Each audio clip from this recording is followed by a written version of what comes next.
Well, hello, and welcome to the Fisher Poetry Podcast, a showcase of prose, poetry, and song written and performed by those in the commercial fishing community. Mostly. I'm your host, Brad. Thanks for joining us today. Today's episode is from the 2024 FisherPoets Gathering in Astoria, Oregon. The location and performers in this episode, as well as links to home pages of both the archive and gathering, are included in the episode description. So, without further ado, here's the show. Hey, our next poet, I am so honored to introduce her. The first time she came, I got to hear her, and just once again, I was like, boy, the future of the talent is good here. I'm going to pronounce her name because it's so pretty. And now a cowboy may butcher it, but it deserves for me to at least try and look it up in your program. Alana Kansaku-Sarmiento, right, is our next poet. She lives in Portland, Oregon. She was raised in Hawaii in 2016. She became a Bristol Bay fisherman, where she still is, and she hadn't missed a FisherPoets Gathering since. Welcome, Alana, to the microphone here.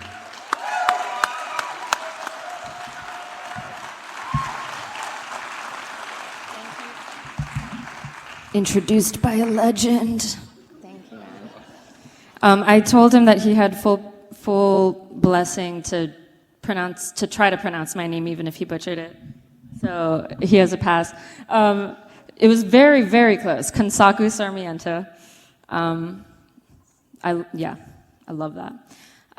Thank you all so much for being here and for supporting the magic that is this tradition. I decided that tonight I'm going to read all of my earliest Fisher poems. I only really write for this event every year, so these are the poems that I wrote for the 2016 and 2017 Fisher Poet Gatherings. This first one is called She. I wonder why it is that almost every boat's a she, that female seems to be the natural gender of the sea, that yachts and skiffs and ships and boats of every kind, and even the water on which they float, are of a common sign. Perhaps it should be mentioned that the Latin word for ship is the female-gendered navis, so she rolls off the lip. Valid though the thought may be, the surface is not scratched. Much more can be discovered if we look under the hatch. In a trade that's been male-made for centuries on end, the answer lies with what's inside the hearts and heads of men. Let's name the boat after the goddess of the hunt or sea. For honoring her name, perhaps she'll deal kindly with me. Or as time passed on vacant sea with not abroad in sight, perhaps they thought for company they'd do just one thing right. When mermaids failed to soothe their eyes, they could still turn to one.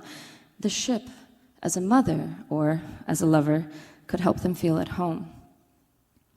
So, far away, near shores unseen for months or years on end, the lonely, dirty, love-starved men would be aboard a friend. If the ship were named after a male, power would be the theme.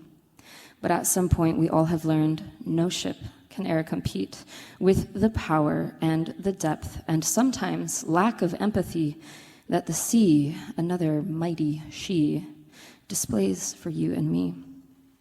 Perhaps they thought to name their boat something a bit more humble. A female ship on a female sea might keep them from the stumble. Perhaps it was that ships were known as crafted works of art, a thing of beauty and finesse, a labor of the heart. The female form is often known to be art-like as well. The curving form, her features soft, her laughter like a bell. Perhaps it was that if the ship were named after a woman, men would feel more duty then to keep her lines a-hummin'. For some believed that females needed the care of strong-armed men, and if they rightly take care of her, she'll bring them home again. Or perhaps it is that ships, by nature, for better or for worse, bring to mind the silent suffering in which our mothers are well versed. that the wide and welcome spirit we bestow on every ship reminds us of the life that springs from many woman's hip. I do think it takes a woman's strength to handle the demand of keeping safe the hopes and dreams and gear of 20 men. For it's often only women during clear and present danger who work with the waves and tides instead of warring against nature. But times do change and roles do shift. Who stays on shore or sea? Women now take to the bow and join the company. Perhaps it is that lonely gals will fabricate new ships, and the painted names of Frank or Tom or Pa will guide their trips. You may think a woman's form is soft, but strength of mind is key. The last man standing in any fight quite often is a she. What a shame it took so long for women to sail out and join the vessels of their gender, squelching superstitious doubts. We should all be grateful, women and men alike, and everyone in between, for the trailblazing women of fishing who have passed on to us the light. And if 200 years from now, boats are no longer always she, I'm glad to say I'm sure we'll have great numbers on the sea.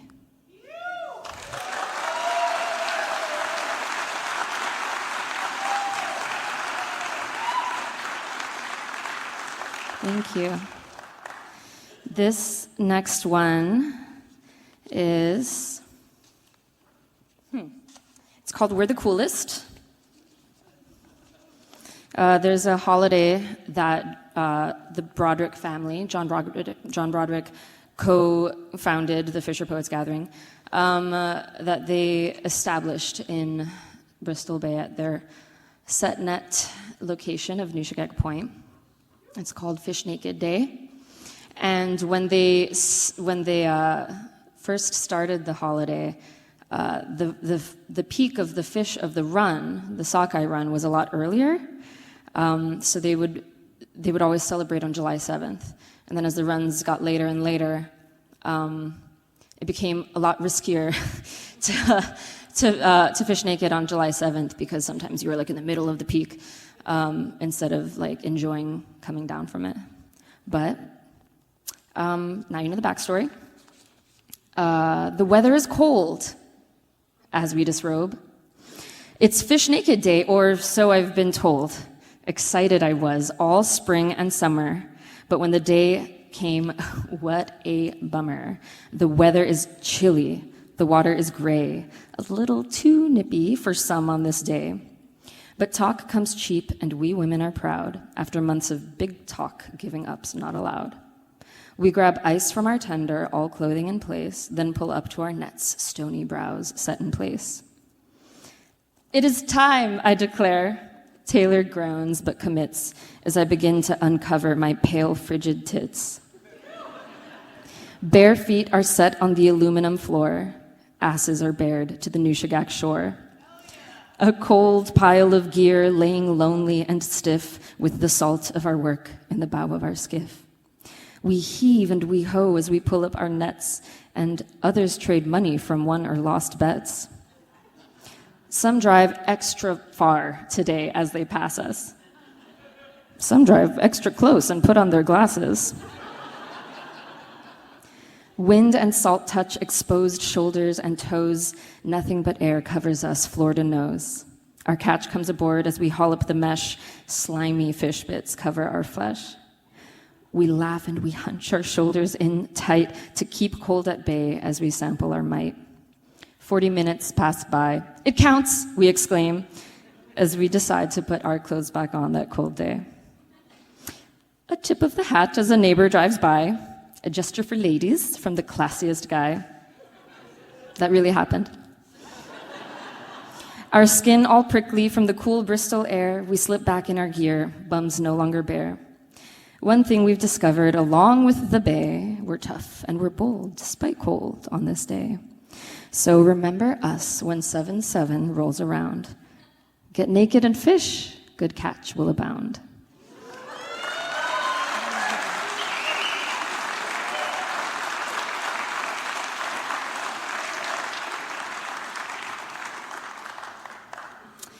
Thank you. You should try it out sometime.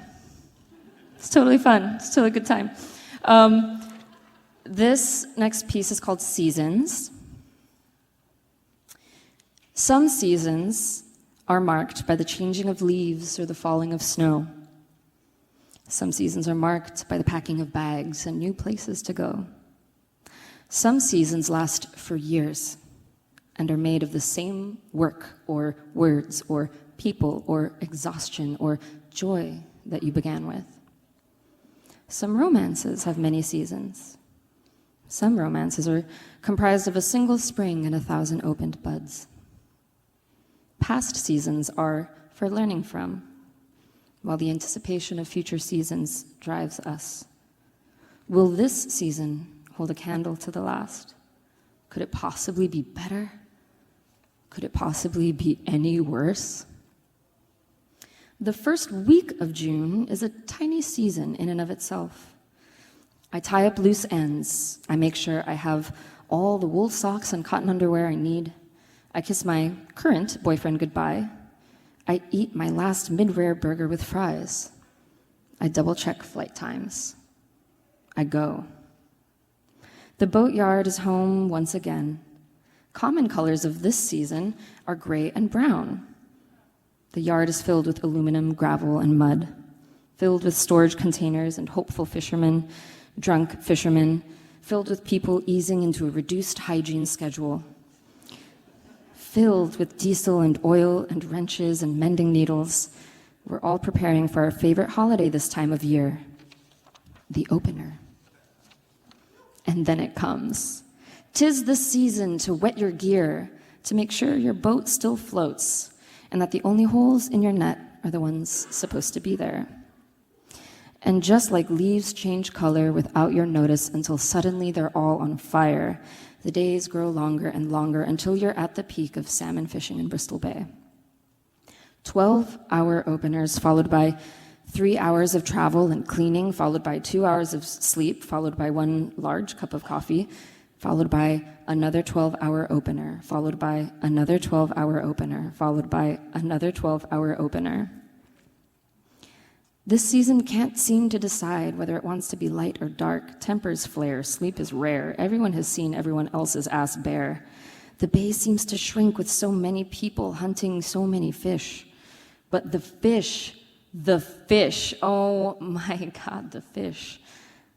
Mercifully, the state finally decides to open the season without time limits, which means more sleep as it turns out. It also means that some boats are already deciding to pack it in. The captain is regularly getting at least 6 hours of sleep, so it's the beginning of the end. And why do we come back? Why do we fish? Whatever your reason, you might be a little sad to see the season wrapping up, but it's not the end, or it doesn't have to be. Seasons are cyclical, are they not? Time to go home, back to regular showers and Midwell burgers, back to sweaty pints and sweaty nights with the people you missed. In some ways, it seems like a dream. It's a good thing we brought back tokens. A filthy shirt, a fat check, some new scar, an ice chest of fillets. 'Tis the season to feast, to remember, and to look forward. But then again, isn't it always?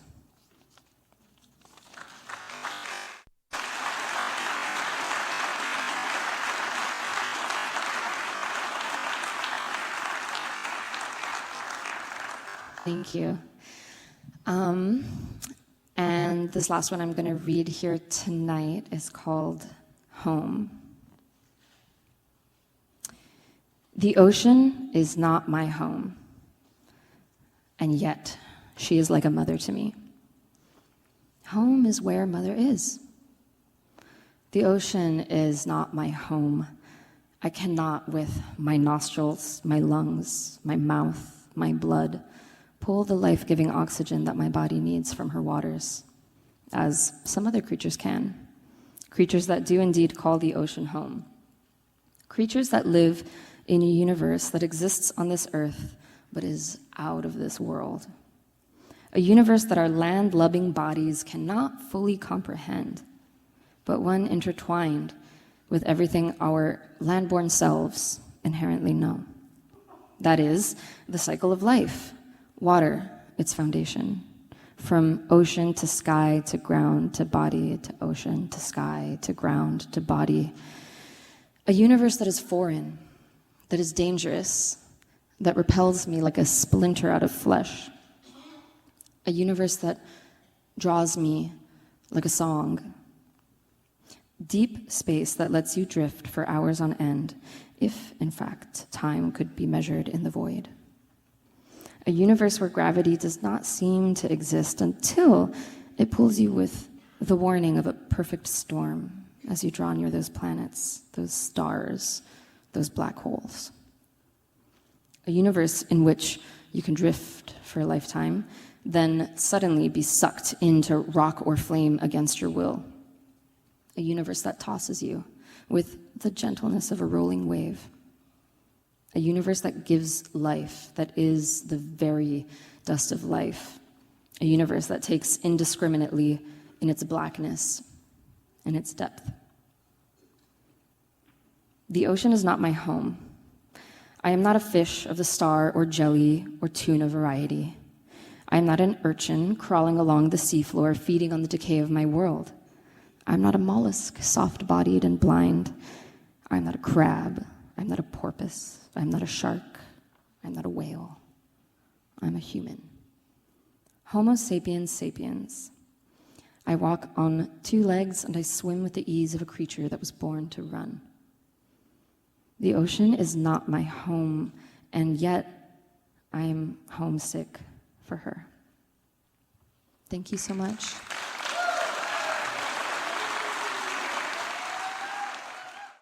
Well, that's it. This one's in the tote. The Fisher Poetry Podcast is written and produced by Brad Wortman. The theme music for this episode is courtesy of Mark Allen Lovewell and Molly Knoll. If you'd like to appear on or have comments about the show, please send an email to the FisherPoetry Archive at gmail.com. If you enjoyed this podcast, please subscribe to haul the latest episodes into your net. The Fisher Poetry Podcast is available via our podcast host, Podbean, as well as Apple, YouTube, and Amazon. You can listen to our other podcast episodes, watch our YouTube videos, and join our community by going to thefisherpoetryarchive.com. Thanks again for listening, and we'll see you on the next one. Come all young sailormen, listen to me. I'll sing you a song of the fish in the sea. Blow ye winds westerly, westerly blow. We're bound to the southward, so steady she goes.